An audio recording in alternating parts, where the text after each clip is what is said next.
जिस तरीके से पहलवान संन्यास ले रहे हैं, अपने सम्मान को वापस लौटा रहे हैं, उसके बाद कई सारे सवाल खड़े होते हैं। देवेंद्र शर्मा जी, आप जस्टिफाई करने की कोशिश कर रहे थे।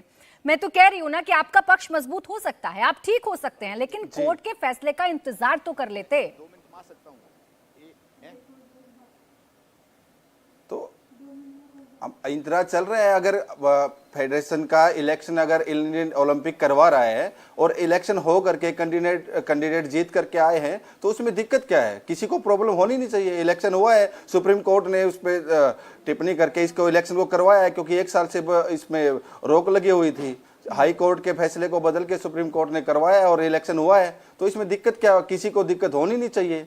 और ईवीएम का भी इस्तेमाल नहीं हुआ आपकी बार, तो बिल्कुल बैलेट पेपर से समझ लो। इस तरह से इलेक्शन हुआ है, तो सबको मानना चाहिए। सबने अपना वोट का अधिकार का जो इस्तेमाल करके और अपने फेयर इलेक्शन कराए, आपने प्रक्रिया का पालन किया। मुझे सिर्फ इतना बता दीजिए कि जिस शख्स पर गंभीर आरोप लगे हैं, जिस पर मामला चल रहा है, जिस पर सेक्सुअल हरासमेंट के मामले लगे हुए हैं, उस शख्स को माला पहनाना और उसका फिर बयान सामने आना, यह आपको नॉर्मल लगता है?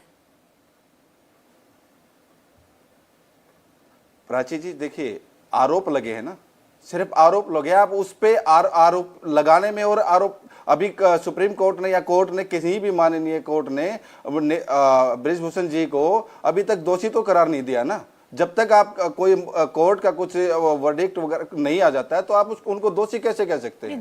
आरोप भी तो लगाए ना। आरोप आपसे सिर्फ इतना कह रहे हैं, आपसे सिर्फ इतना कह रहे हैं कि फिर आप भी क्लीन चिट मत दीजिए ना, और फिर आप भी अपने दबदबे का परिचय मत दीजिए कि आप में कितना दबदबा है, आपका कितना वर्चस्व है। वो तो दिख रहा है, जिस तरीके से नतीजे आए वो तो नजर आ रहा है कि आपका कितना वर्चस्व और कितना दबदबा है। लेकिन आप ये किसको सुनाने के लिए कह रहे हैं? आप किसको डराने के लिए कह रहे हैं? देखिए, इस समर्थकों का हुजूम होता है, एक जीत का जश्न होता है, उस टाइम पे समर्थक आते हैं, सब बोलते हैं। कोई भी इलेक्शन होता है, जीत के आते हैं तो सब समर्थक भी नारे लगाते हैं। ये कोई इसको अदरवाइज नहीं लेना चाहिए कि ये गलत तरीके से नारे नहीं लगा रहे थे ना। और माला पहनने से वो व्यक्ति भी अपने आप को रोक सकता था ना, जिस पर संगीन आरोप लगे हैं। लेकिन आपको तो दिखाना था आप कितने ताकतवर हैं, आप कितने पावरफुल हैं। माला पहनने आपको तो दिखाना था ना देवेंद्र जी। वो सांसद है ना, बृजभूषण जी सांसद है ना, अभी हर रोज माला पहनते हैं। वो हर रोज उनके 10 प्रोग्राम होते हैं, हर जगह जाते हैं और बहुत अच्छे से उनका स्वागत होता है। तो बहुत आरोप लगे हैं ना, बहुत आरोप लगे। ये कोई इतना छोटा सा मामला नहीं है जितना आप छोटा दिखाने की कोशिश कर रहे हैं। खैर, मैं राजेश जी आपसे जानना चाह रही हूँ, वो तो अभी भी दोनों कह रहे हैं, विशाल जी हो चाहे देवेंद्र जी हो, कि हमने तो पूरी की पूरी प्रक्रिया का पालन किया है, सब कुछ फेयर हमने इलेक्शन किया है, तो सवाल क्यों उठा रहे हैं आप लोग? देखिए प्राची जी, चुनाव में जीत जाना या हार जाना कभी इस बात को प्रूफ नहीं करता कि आप हमेशा सही थे। 70 साल से देश में पार्टी जीतती रही, लेकिन भाजपा वाले कभी नहीं मानेंगे वो हमेशा सही थे। आज भाजपा वाले जीत रहे हैं, तो कहीं भी कांग्रेस नहीं मानेगी ये सब सही थे। तो चुनाव जीतना हारना बहुत सारे विषयों पे, बहुत सारी वजहों से हो सकता है कि सामने कौन है, हालात क्या है, कौन वोट कर रहा है, वोटर कौन है, वो अलग अलग रीजन हो सकते हैं। सवाल इस बात का है कि आप जीतने के बाद में जो प्रतिक्रिया देते हैं, और उन लोगों के लिए देते हैं, उन बच्चों के लिए देते हैं, उन लड़कियों के लिए देते हैं जिन लड़कियों ने देश के लिए मेडल जीते। कल एक लड़की जो एक आम लड़की नहीं है, उस लड़की ने देश के लिए मेहनत करी, बचपन से मेहनत करनी पड़ती है। पहलवानी कोई ऐसी चीज नहीं है कि आप उठ के गए और वहां पे जीत गए, कोई चुनाव नहीं है। मैं 2 बार का विधायक हूं, ये बार बार कह रही है कि नेताजी है, ठीक है वो सांसद जो जीते हुए हैं, मैं भी 2 बार चुनाव जीता हूं।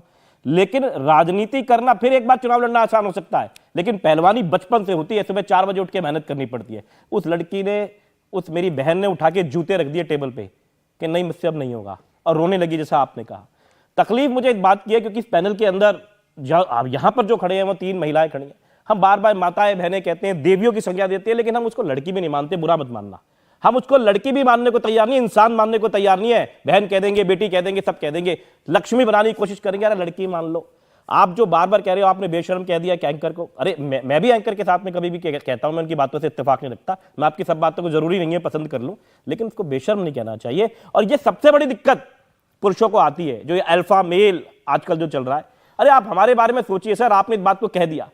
मैं कहता हूं कि आप लोग कहते हैं कि केस है, सिर्फ आरोप है। आपको पता है दिल्ली पुलिस ने क्या कहा राउज एवेन्यू कोर्ट के अंदर? और ध्यान रखिएगा, जो पुलिस है वो केंद्र के अंदर में आती है, कोई आम आदमी पार्टी की सरकार के अंदर नहीं आती। उन्होंने कहा कि इनको मालूम था कोर्ट के अंदर बोला है, रावजमनी कोर्ट के अंदर, कि ब्रजभूषण सिंह जी क्या कर रहे हैं, वो कोई मौका नहीं छोड़ते थे इन लड़कियों के साथ में उनकी लज्जा भंग करने का। नहीं राजेश जी, मुझे ये तो फेयर इलेक्शन की बात कर रहे हैं। इनके पास तो अपना पूरा दबदबा था, वर्चस्व था, चुनाव जीत गए। जिस वक्त ये चुनाव हो रहे थे और सबसे ज्यादा शायद महिला पहलवानों को आप लोगों की जरूरत थी, बाकी पॉलिटिकल पार्टीज की जरूरत थी, आप लोग कहां थे उसमें? नहीं, हम गए थे जब महिला पहलवान आई थी और उन्होंने विरोध प्रदर्शन करा था, हम लोग भी वहां पे गए थे, लेकिन हम नहीं चाहते थे कि भाजपा उसको समझ ले कि हम एक राजनीतिक माहौल बना रहे हैं। आप समझिए, अगर वहां पर समझिए हम जाके ही बैठ जाते प्रोटेस्ट में जाने पर लगता ना, तो इनको हम गए, हम वहां पे गए, हमने उनको समर्थन दिया। में गए, आप पर आरोप लग सकते थे, लेकिन क्या सिर्फ आरोपों से डरकर विपक्ष अपना काम करना बंद पहलवान कर भी ये नहीं चाहते थे। आपने सुना अभी बजरंग पुनिया जी की जो बात सुनी, आपने जब से सुनी, उन्होंने कहा कि मैं नहीं चाहता कोई राजनीतिक रंग आते ही चीजें खराब होंगी, ये चाहते हैं ये। मेरा ये कहना है, दोनों भाई मेरे बैठे हुए हैं सामने, और मुझे तो बड़ा अजीब लगा कि जो भाषा उन्होंने इस्तेमाल भी अलग छोड़ दिया। अगर सरकार नहीं सुन रही, सरकार अगर दोषी है, सरकार ने अगर कार्रवाई नहीं की, तो आप लोगों ने अकेला क्यों छोड़ा? नहीं, अकेला नहीं छोड़ा। जो पहलवानों की मांग थी उनका ही कहना था, आपने समर्थन दिया, बहुत बहुत धन्यवाद, लेकिन अपनी लड़ाई हम खुद लड़ना चाहते हैं। हमने उनकी बात को माना। देखिए, डेमोक्रेसी का मतलब यही है, हम सबकी बातों को सुने, उनकी मान ले। उन्होंने कहा, हमने उनकी बात को मान लिया। दुखद बात इस बात की है कि जो केंद्र में बैठी हुई सरकार है, जो बार बार कहती है 56 इंची का सीना, लेकिन डर देखिए कि वो ब्रजभूषण सिंह जी को हटा नहीं पा रहे, क्योंकि डर इतना ज्यादा है। जो उन्होंने दबदबा कहा ना, वो दबदबा इस बात का है कि गरीबों पे दबदबा बना लेना, महिलाओं पे बना लेना, वोटों को ले लेना। विपक्ष की भूमिका क्या है? क्या सिर्फ विपक्ष की भूमिका इतनी भर है कि आपसे किसी ने कह दिया आपको हमें समर्थन नहीं चाहिए तो आप समर्थन नहीं देंगे, आप विरोध नहीं जताएंगे, सोती हुई सरकार को जगाएंगे नहीं? जगा रहे। अब सोती हुई सरकार को जगाने के लिए जाओ तो आपने देखा 150 सांसदों को उठा के बाहर कर दिया। महामहिम जी कह रहे हैं कि मैं एक कम्युनिटी से आता हूं। उनको ये कम्युनिटी, ये लड़कियां किस कम्युनिटी की दिखाई नहीं देती? उनको नहीं कहना चाहिए कि मैं कम्युनिटी से आता हूं, ये लड़कियां नहीं दिखाई दे रही। जब भी संदीप सिंह जी जो कोच है हरियाणा सरकार के अंदर, सॉरी मंत्री हैं, महिला कोच ने उन पर आरोप लगाया, वो दिखाई नहीं दिया। ठीक है, लेकिन सरकार अगर ये रवैया अपनाएगी तो क्या विपक्ष चुप होकर बैठ जाएगा? आप 146 सांसदों के लिए प्रदर्शन कर सकते हैं, तो आप महिला पहलवानों के लिए भी प्रदर्शन कर सकते थे, 2 शब्द महिला पहलवानों के लिए भी बोल सकते थे, लेकिन किसी ने कुछ नहीं बोला। दिल्ली विधानसभा में बोला, सांसदों के निलंबन पर बोलते रहे। दिल्ली विधानसभा के अंदर बोला, बकायदा जहां पर प्रदर्शन कर रहे थे वहां पर गए, जितना, और हम अभी भी आगे खड़े हैं। ठीक है राजेश जी।